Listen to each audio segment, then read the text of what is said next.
Assalamualaikum warahmatullahi wabarakatuh. Salam sejahtera, salam satu Malaysia. Welcome to channel Annyeonghaseyo Konnichiwa. What's up guys? Bersama saya Kai Sensei belajar akaun cara smart and easy. Alright guys, hari ini saya akan bincangkan topik bab 1 iaitu bahagian 2 iaitu pengenalan perakaunan dengan subtopiknya ialah kerjaya dan badan profesional. Untuk menonton video ini, anda dikendaki merujuk bersama-sama buku teks. Untuk buku teks digital, anda boleh dapatkan di bahagian deskripsi dekat bawah dan juga latihan ada di bawah di bahagian description sekali. Untuk guru-guru, bahan PowerPoint pun saya sediakan di bahagian bawah ini. Untuk yang baru menonton video saya, jangan lupa like, subscribe dan share guys. Okey, apa kita tunggu lagi? Let's go!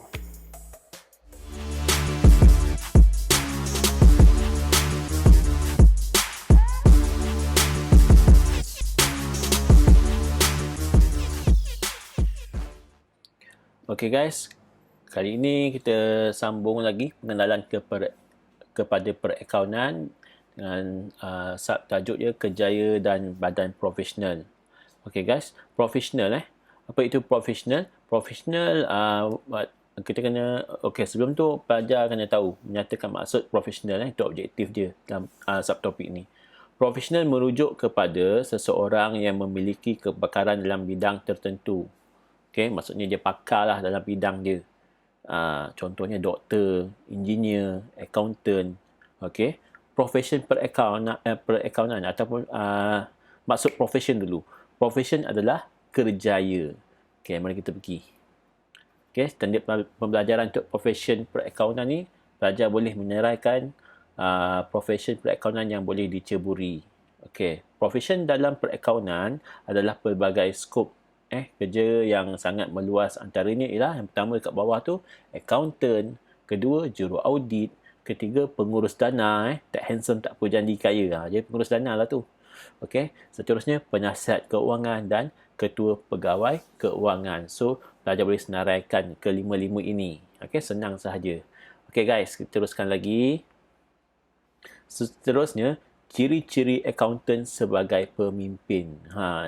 Accountant ni adalah ketua, dia leader. Contohnya CEO Asia, Datuk Tan Sri Tony Fernandez, dia accountant. Okey, mari kita teruskan. Standard pembelajaran dia, pelajar boleh menyenaraikan ciri-ciri accountant sebagai pemimpin. Yang pertama adalah accountability. Apa itu accountability? Tanggungjawab individu atau jabatan untuk melaksanakan fungsi tertentu dalam perakaunan. Okey, maksudnya individu ataupun jabatan tu dia boleh melaksanakan fungsi dia. Boleh melaksanakan tanggungjawab dia. Tanggungjawab tu penting. Jadi keyword saya dekat sini adalah tanggungjawab. Perkataan hitam tu. Tanggungjawab melaksanakan fungsi perakaunan. Tanggungjawab bertanggungjawab lah. Accountability tu maksudnya bertanggungjawab. Okey, seterusnya integrity. Okey, accountant perlu bersikap jujur dalam semua hubungan profesional dengan pihak luar. Itu maksudnya integrity. Okey, supaya dia tidak dikait dengan laporan keuangan ataupun dalam apa-apa bentuk. Okey, integrity maksudnya jujur. Contohnya dia buat akaun untuk syarikat yang besar. Dia tahu saham dia boleh meningkat sebab banyak untung. So, dia tak boleh bagi maklumat tersebut pada saudara mara dia, pada kawan-kawan dia. Dia adalah profesional. Dia kena jujur dan integriti. Okey, macam tu. Itu maksud dia lah. Seterusnya adalah credibility. Keupayaan accountant untuk menyampaikan maklumat perakaunan secara adil dan objektif kepada semua pihak yang berkepentingan dalam perniagaan. Maksud dia kat sini, accountant tu boleh sampaikan maklumat perakaunan tu dengan adil dan objektif lah. Dia bagi tahu maklumat yang sebenar kepada pihak yang berkepentingan dalam perniagaan, kepada pihak yang sepatutnya. Dia tak buat laporan salah, dia tak menipu. Okey guys. So, soalan dia. Ni boleh tulis. Okey, senaraikan ciri-ciri accountant sebagai pemimpin. Ingat apa dia? Okey, lupa tulis. Okey guys, seterusnya. Etika profesion perakaunan. Standard pembelajaran, pelajar boleh menaraikan kod etika profession perakaunan. Sebelum tu, apa itu etika? Bukan insurans etika Maybank. Etika bermaksudnya prinsip-prinsip akhlak ataupun nilai moral. Akhlak atau nilai moral yang menjadi pegangan semasa menjalankan tugas. Tak kira tugas apa pun, etika tu maksudnya akhlak ataupun moral yang dipegang. Okey. Tengok accountant je. Ni kod etika accountant professional dalam buku teks ada. Okey, yang pertama ialah apa dia?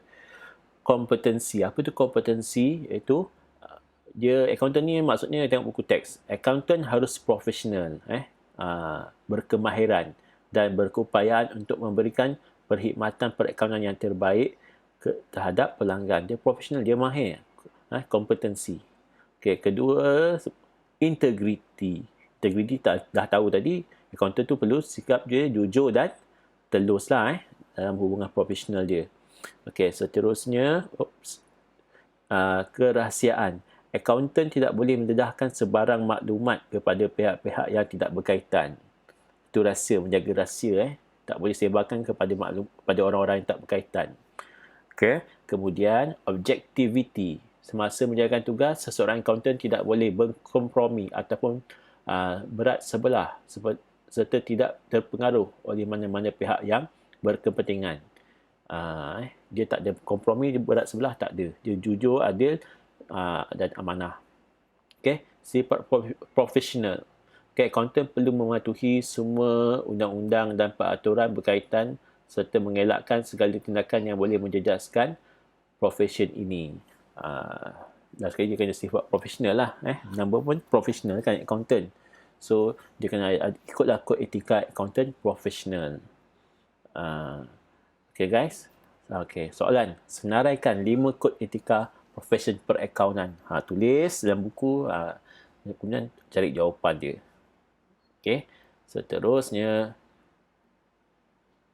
Yang terakhir adalah badan perakaunan. Okay. Kita ada 5 badan perakaunan yang anda perlu tahu. Okay. Objektif kita, anda boleh menerangkan peranan utama badan kawal selia. Okay. Perakaunan dekat Malaysia ni. So, anda boleh rujuklah buku teks nanti. Buku teks buku surat 8 dengan 9 untuk penerangan lebih lanjut. Okey, untuk maklumat lebih lanjut. Dekat sini saya bagi yang ringkas sahaja. Pertama ialah Malaysian Institute of Accountant, yang panggil MIA. Fungsi dia adalah untuk pendaftaran accountant. Siapa nak jadi accountant kena daftar dengan MIA dekat Malaysia ni. Okey, seterusnya ialah MASB. MASB ni dia menerbitkan piawaian perakaunan dan laporan kewangan di Malaysia. Maksud dia tetapkan standard guys. Okey, dia menggubal dan menerbitkan piawaian perakaunan. Apakah peraturannya? Macam mana standard account kat Malaysia ni? Apakah peraturan yang perlu dipatuhi? Okey. Dia sebagai badan penyiasat kepada accountant, dia menentukan keperluan minimum dan garis panduan dalam menyediakan laporan keuangan supaya satu Malaysia ni standard dia sama. Okey, untuk maklumat lanjut boleh tengok buku teks. Okey, ketiga CPA. Okey, the Malaysian Institute of Certified Public Accountant. Okey, fungsi dia, okey, dia adalah memajukan profession perakaunan melalui latihan dan peperiksaan. Dia beri latihan, kemudian exam. Kemudian melatih dan melahirkan accountant bertauliah, melakukan penyelidikan dan pembangunan dalam perakaunan. Itu tengok dalam buku teks. Ini saya bagi keywords saya ringkas. Okay, kemudian CIMA. Apa itu CIMA? Chartered Institute of Management Accountant.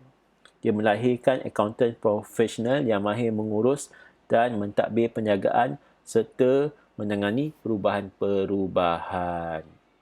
Okey, itu dia CIMA. Okey, last sekali ACCA, okey, memberi pendedahan tentang peraturan serta undang-undang. Apa itu ACCA? Associate Chartered Certified Accountant. Dia memberi khidmat sokongan kepada ahli dan pelajarnya sepanjang kerjaya dalam bidang perakaunan mereka. Okey, memberi pendedahan tentang peraturan dan undang-undang yang berkaitan dengan amalan perakaunan dan etika dalam perakaunan. Ni nak jadi accountant, kena tahu lah badan-badan ni. Nanti anda akan berhubung dengan mereka. Okay guys. Seterusnya, ni syarat kelayakan menjadi accountant. Standard pembelajaran je ni. Membincangkan syarat kelayakan untuk menjadi seorang accountant bertaulah di Malaysia. Anda tahu lah. Okay. Dia ada lepas SPM anda boleh sambung matrik ataupun sambung diploma ataupun matrik, kemudian anda sambung belajar ke ataupun form 6. Selepas itu baru anda sambung ke ijazah. Dia ada dua jalan. Okay, yang pertama ialah ijazah perakaunan institusi tempatan yang diiktiraf, ataupun ijazah perakaunan ataupun bukan perakaunan institusi tempatan yang tidak diiktiraf. So kita tengok jalan dia. Ijazah, yang penting kita ambil degree dulu. Kemudian yang ada degree account akan terus pergi ke peperiksaan Badan Perakaunan Profesional yang diiktiraf. Okey, dia pergi exam lah. Okey. Kemudian menjadi ahli penuh Badan Perakaunan Profesional. Bagi jalan yang tak diiktiraf, dia ada semua kena melalui ujian je dulu. Okey, seterusnya dia kena kerja 3 tahun. 3 tahun pengalaman perakaunan praktikal. Maksudnya dia bekerja sebagai accountant ataupun dekat audit firm, dekat accounting firm selama 3 tahun paling kurang. Kemudian bila tempat dia recommend tempat kerja dia, certified dia, mengesahkan dia, memberi sokongan ke dia boleh memohon keahlian MIA, Malaysia Institute of Accountant. Okey. MIA. Kita nak daftar accountant kat situ. Kemudian diterima sebagai accountant bertauliah. Itulah step-step dia guys. Okay guys. Rasa sampai situ dulu, di sini saja dulu.